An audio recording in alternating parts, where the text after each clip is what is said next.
Hello mga Mima, so eto na nga magtatanim-taniman ako dito kasi sayang naman itong flower bed namin na nandito na ni-request ko long ago na hindi ko na tinataniman, pero before tinataniman ko to ng mga tomato, ng mga herbs, pero napabayaan na siya lately at nag-request nga ang asawa ko kung pwede ko ulit siyang taniman.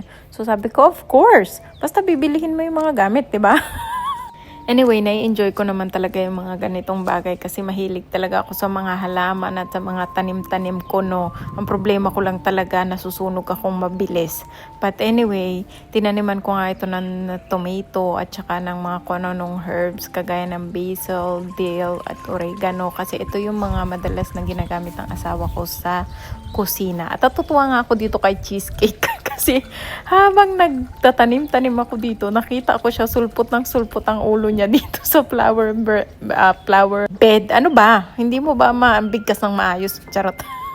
Tingnan mo naman, napaka-cute niya talaga. My goodness, itong aso na to. Ang cute-cute niya. Pero actually, ang tinitingnan niya dyan ay yung mga lizard. Kasi itong aso na to ay kumakain ng mga lizard, no? O, di ba?